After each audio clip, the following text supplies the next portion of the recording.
열왕기상 네 번째 시간 아비함의 교훈이라는 제목으로 열왕기상 15장과 역대하서 13장 있는 말씀을 우리가 함께 살펴보도록 하겠습니다. 열왕기상 15장 있고 역대하 13장 있는데 역대하 13장이 좀 더 은혜로운 말씀 같아서 역대하 13장을 함께 읽겠습니다. 시작. 여기 앞에 보시면 됩니다. 여로보암 왕 18째 해에 아비야가 유다의 왕이 되고 예루살렘에서 3년 동안 다스리니라.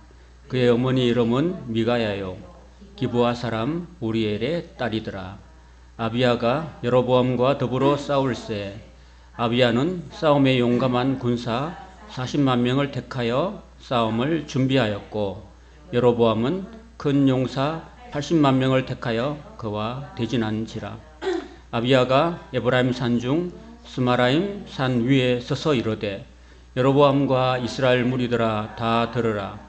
이스라엘 하나님 여호와께서 소금은 양으로 이스라엘 나라를 영원히 다윗과 그의 자손에게 주신 것을 너희가 알 것 아니냐.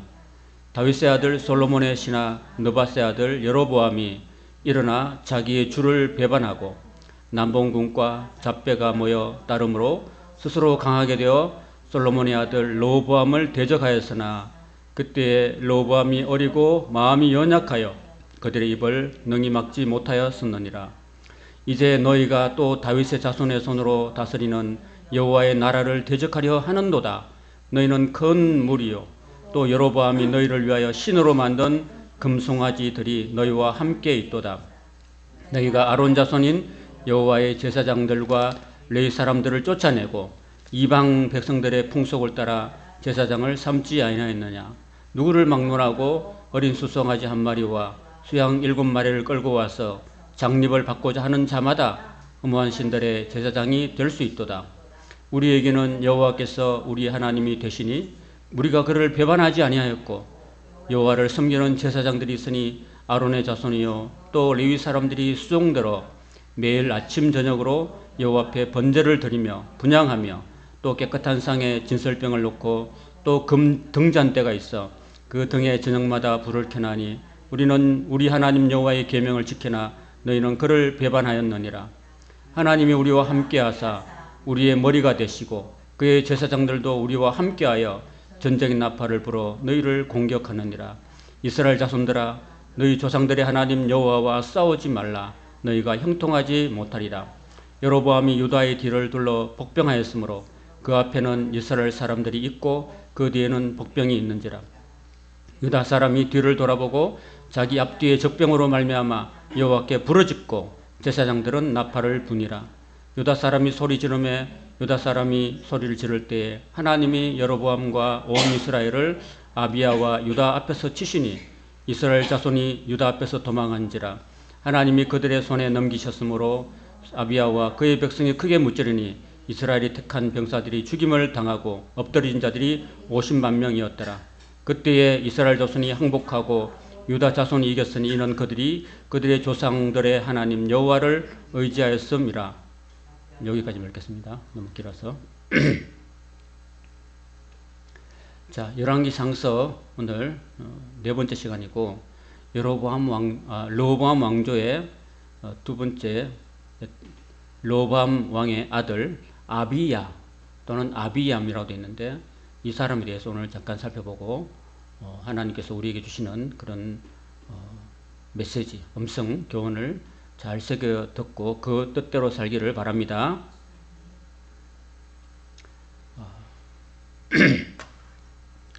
르호보암 왕을 이어서 아비야라는 사람이 등장해서 3년 동안 다스리는 내용이 열왕기상 15장과 오늘 방금 읽었던 역대하서 13장에 기록되어 있습니다.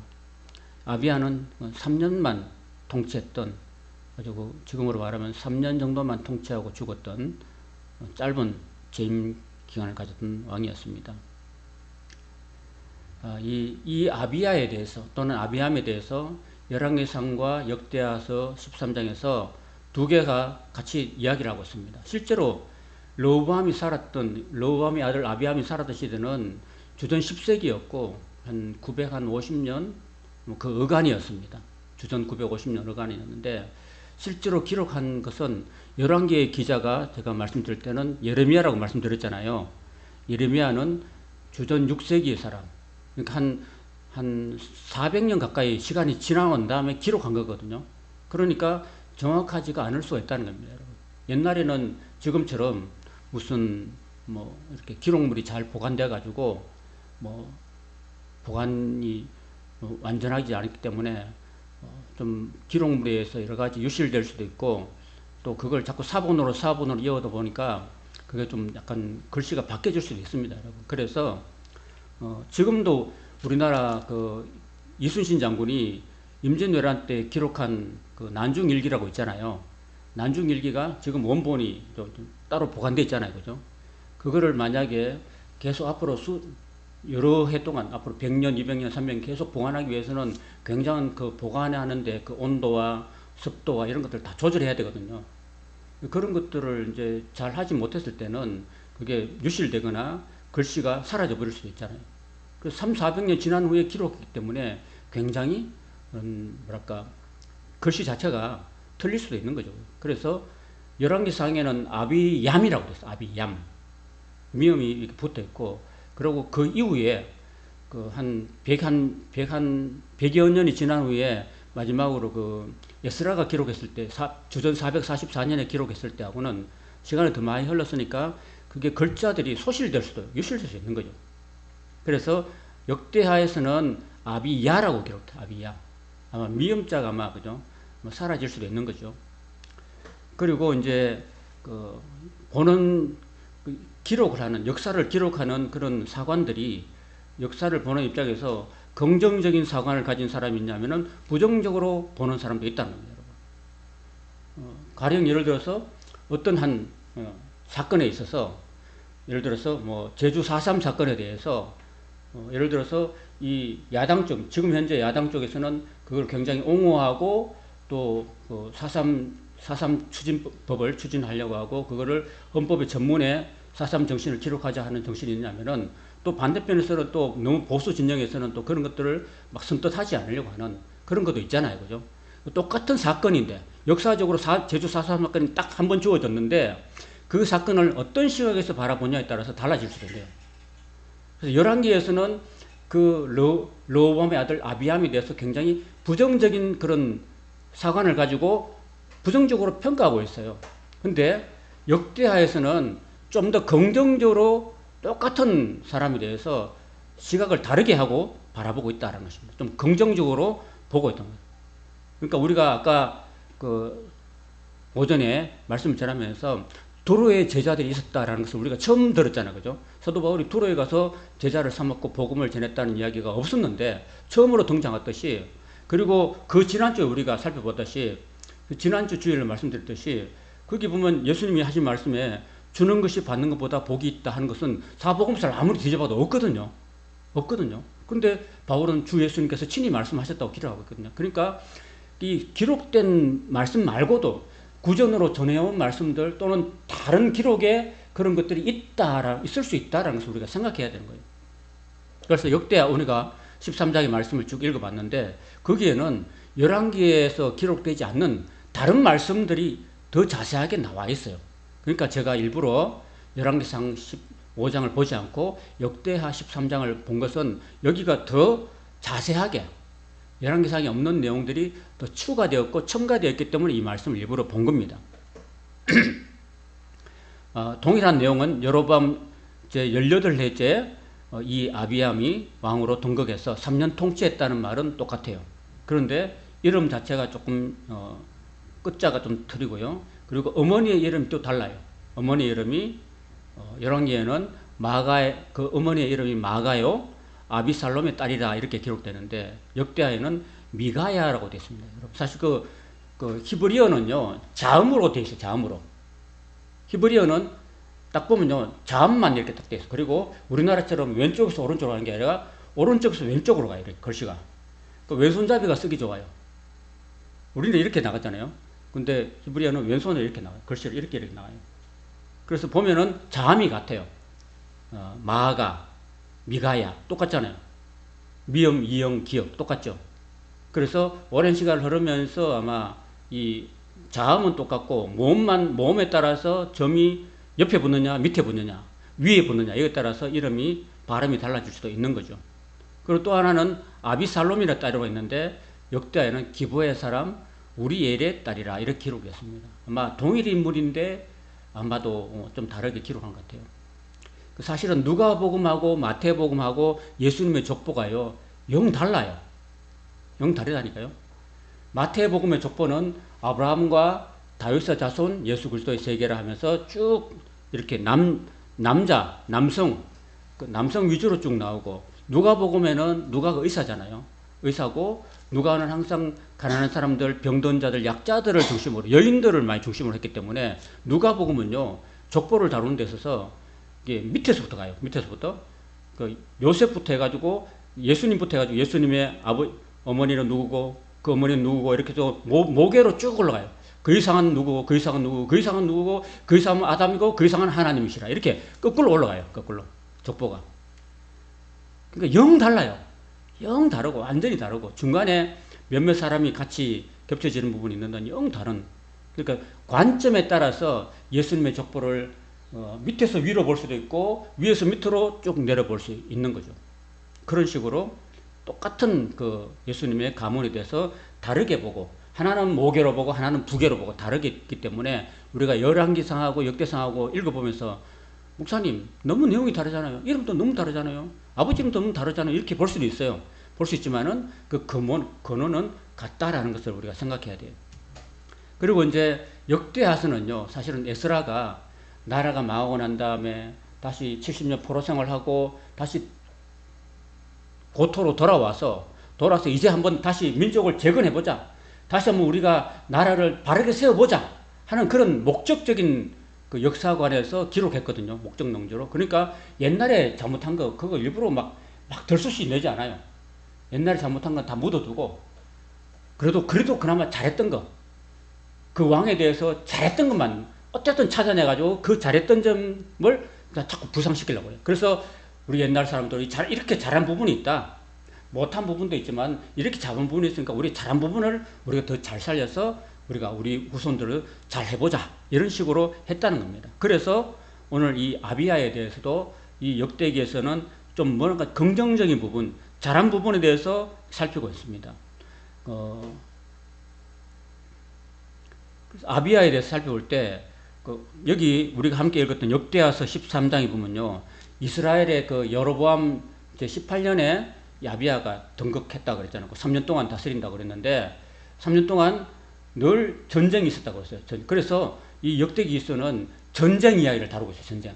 여로보암과 아비암 사이에 전쟁을 다루고 있는데 그 전쟁에서 이 유다왕 아비야가 이스라엘 나라로 쳐들어갔는데 그 쳐들어가서 에브라임 산지, 에브라임이라는 것은 그 북이스라엘 지역이거든요. 북이스라엘 지역의 산지에 올라가가지고 거기서 군사도 적어요.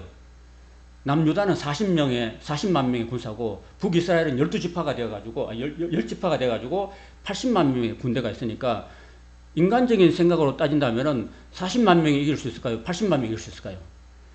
80만 명이 당연히 이기겠죠. 그죠? 숫자적으로. 그런데 이 남유다의 아비야가 40만 명의 군인을 데리고 자기보다 2배 더 강한 나라에 가가지고 싸우면서 이렇게 외치는 거죠.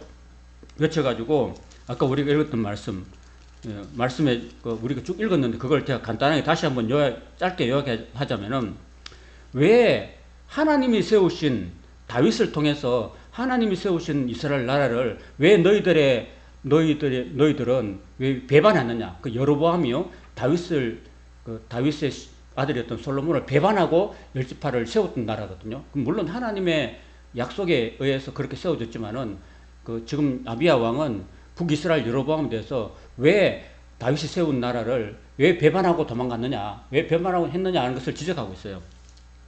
그리고 왜 대적하느냐. 그리고 너희들이 진정으로 하나님을 바로 섬기려면은 제사장도 레위인들 중에서 세워야 되고, 그래도 너희들은 무조건 돈만 가져오면은, 재물만 가져오면은 그냥 아무나 제사장을 장립해서 세우지 않느냐. 아무나 아무나 장로를 세우고 아무나 교회에 집사를 세우고 그렇게 하지 않느냐. 그렇게 하는 것은 하나님이 원하지 않는 것이다. 왜 그렇게 하느냐라고 지적하고 있는 것입니다. 그러면서 자기들은 우리는 하나님께 아침 저녁으로 제사를 드릴 때 레위인들을 통해서 제사를 드리고 하나님의 성전에 거기서 아침 저녁으로 하나님이 정하신 대로 예배하고 제사 드리고 그리고 하나님의 계명대로 우리가 살고 있다. 이런 이야기를 하고 있는 거죠. 그냥. 그러니까 우리는 하나님의 백성들이다. 그러니까 너희들은 우리와 싸우면은 너희들은 하나님과 싸우는 것이 되니까 하나님과 싸우지 말라. 우리하고 전쟁하지 말자. 이런 얘기를 하고 있는 거예요. 자, 그런 이야기가 1절부터 12절까지 등장하고 있고요. 그 다음에 그 전쟁의 그 과정을 보면은 이제 북이스라엘이 숫자가 80만 명이 되잖아. 그죠? 80만 명이 되니까 어차피 자기 진영으로 들어와 있어요. 적군이. 유다군이 40명 들어와 있으니까 40만 명은 앞에서 전투하고 또 뒤로는 40만 명을 뒤에다가 복병을 둔 거예요. 그 앞뒤로 협공하는 거예요. 협공. 여러분 바둑에 보면은 이 돌을 잡기 위해서 이거하고 이거 사이에 이렇게 가두어서 협공하는 그런 그 전략을 많이 쓰거든요. 바둑에서는. 그래서 이렇게 여로보암 왕이 유다를 이렇게 앞뒤로 에워쌉니다. 에워싸가지고 앞에서 공격하고 뒤에서 공격하니까 막 그러면 지겠죠, 당연히. 그럴 때 어떻게 했냐면은 그 유다 그 백성들이 하나님께 그때 부르짖어서 기도했다는 겁니다, 여러분. 하나님께 부르짖어서 기도했다. 그런 얘기를 하고 있는 것입니다. 자, 그 내용이 13절과 14절에 15절까지 있는데 다시 한번 제가 읽어드릴게요. 여로보암이 유다의 뒤를 둘러 복병하였으므로 그 앞에는 이스라엘 사람들이 있고 그 뒤에는 복병도 있는지라 유다 사람이 뒤를 돌아보고 자기 앞뒤에 적병으로 말미암아 여호와께 부르짖고 제사장들은 나팔을 부니라. 유다 사람들이 소리 지르며 하나님께 막 소리 질러서 막 부르짖을 때 하나님께서 하나님이 여로보암과 온 이스라엘을 아비야와 유다 앞에서 치셨다. 이렇게 기록되어 있습니다, 여러분. 그러니까 아까 제가 오전에도 말씀드렸잖아요. 우리가 하나님의 뜻대로 하나님의 인도하심대로 하나님 나라를 구하고 가면은 하나님께서 다 뒷일은 다 책임져 주신다는 말씀을 제가 드렸잖아요. 그죠? 먼저 그의 나라와 그의 일을 구하라. 그리하면은 모든 것을 너희에게 대해 주신다는 말씀을 드렸잖아요. 그러니까 이스라엘 백성, 이 유다 백성들이 하나님을 의지하고 나갔던 겁니다. 하나님 의지하고 나오고 비록 숫자도 적고 앞뒤에 협공을 당했지만은 그때 그 위기의 상황에서 하나님께 소리 지르고 부르짖어 기도했을 때 하나님께서 나타나시고 하나님께서 그 적군들을 이스라엘 병사들을 치셨다라고 기록하였습니다. 그래서 16절에 보면 이스라엘 자손이 유다 앞에서 도망하는지라 하나님이 그들을 유다의 손에 넘기셨다라고 기록하고 있습니다. 17절에 보면 아비야와 그의 백성이 크게 무찌르니 이스라엘이 택한 병사들이 죽임을 당하고 엎드린 자들이 50만 명이었다라고 기록하고 있습니다. 여러분. 80만 명 중에서 50만 명이 죽었는데 하나님께서 그들을 치셨다라고 기록하고 있습니다. 결국은 숫자 싸움이 아니고 얼마나 하나님을 의지하느냐, 하나님께 기도하고 나가느냐, 하나님이 우리 편이 되어주시느냐, 적편이 되어주시느냐, 그게 다른 거예요. 우리가 인생 살면서 그런 겁니다. 내가 지금 하나님 안에 있느냐, 하나님이 내 편이냐 중요한 게 아니라 내가 지금 하나님 편에 서 있느냐, 그게 중요한 거예요, 여러분. 그러면은 하나님이 아무리 나보다 강한 적들이 있다 할지라도 하나님이 나서서 치시고 나를 막아주시고 나를 보호해주시고 나를 구해주신다는 사실을 이 말씀을 통해서 우리에게 주신다는 사실입니다. 18절인데 18절 말씀 제가 읽어드리겠습니다. 그때에 이스라엘 자손이 항복하고 유다 자손이 이겼으니 이는 그들이 그들의 조상들의 하나님 여호와를 의지하였음이라 라고 말씀하고 있습니다. 한번 따라해 볼까요? 그들이 조상들의 하나님 여호와를 의지하였습니다. 그게 바로 승리의 원동력이었다는 것입니다. 저와 여러분이 우리가 이 땅 살아가는 동안에 우리는 어찌 보면은 영적 전쟁 싸움터에 있습니다. 영적 전쟁이라는 것은 보이지 않는 싸움이거든요. 그 하나님과 사탄과의 싸움인데, 여기 하나님이 그 어떤 육체의 모습으로 나타나지 않았지만은 분명히 하나님은 살아계셔서 적군들을 친히 치시고 물리치셨다는 것입니다. 하나님이 내 편이 되어주시고 또 내가 하나님 편이 되어서 하나님께서 나를 위해서 싸워주신 그런 게 바로 이런 모습인 것입니다. 그래서 저와 여러분이 오늘 땅 살면서 늘 육신적인 그런 몸에 있으면서도 우리는 항상 영적으로 싸우고 있다는 사실을 늘 기억하시고, 내가 하나님을 의지하고 살아가느냐, 내가 오늘 하루를 살아가면서 한 주간을 살아가면서 1년을 살아가고 앞으로 남은 생애를 살아가면서 나는 과연 하나님을 정말 의지하고 살아가고 있는가, 하나님이 정말 나의 도움이 되시는가 하는 것을 늘 살펴보고, 무엇을 하든지 하나님께 기도하고, 특별히 더 어려울수록, 위기에 닥칠수록 하나님을 붙들고 기도하고, 하나님 도와주세요. 여러분 막 이렇게 막 도와달라고 할 때 막 길게 기도할 필요 없어요. 나는 기도를 잘 못해요 하는 게 아니라, 여러분 도와주세요 하는 거예요. 헬프 미 하는 게 기도거든요. 앞뒤로 적병들이 막 에워싸가지고 막 죽기 일곱 직전에 한 일이 뭡니까? 이스라엘 유다 백성들이 도와달라고 소리 지르는 거예요. 소리 지르는 거. 물에 빠진 사람이 막 주구장창 길게 주기도문을 외우는 게 아니에요. 저 살려주세요, 저 도와주세요 라고 소리 지르는 거예요. 여러분, 그게 기도거든요. 기도를 길게 할 필요도 없고 또 뭐 아름답고 유창하게 할 필요도 없습니다. 간절한 마음을 담아서 하나님께 기도하면 되는 거예요. 여러분. 그리고 기도하면은 그 위기 상황에서 하나님의 그 구원의 손길이 미친다는 사실을 꼭 기억하시기 바랍니다. 그래서 결국은 그 결과가 어떻게 됐냐면은 아비야가 여로보암을 쫓아가서 그의 백성들을 빼앗았으니, 곧 베델과 동네들과 여사냐와 그 동네들과 에브론과 그 동네들이라. 아비야 때 여로보암이 다시 강성하지 못하고 여호와의 치심을 입어서 죽었다. 하나님을 의지하지 않고 자기 마음대로 뭐 깡패들 동원하고 건달들 동원해가지고 만들어 놓은 나라를 하나님이 치신다는 겁니다. 그런 주동자를 하나님이 치신다는 거예요. 반면에 아비야는, 하나님을 의지했던 아비야는 점점 강성하여서 아내 14을 거느려 아들 22과 딸 6을 낳았더라. 이렇게 기록하고 있습니다. 점점 강성해져 간다라는 것입니다. 하나님을 의지하는 사람은 모든 싸움에서 이기고, 또 하나님께서 점점점 강성하게 해주시는 은혜가 그의 삶에 임한다는 것을 기억하시고, 오늘 우리 남은 삶을 살아가는 동안에 늘 크고 작은 모든 일에 하나님을 의지하고 점점 강성해져가는 저와 여러분의 남은 생이 될 수 있기를 주님의 이름으로 축원합니다. 기도하겠습니다.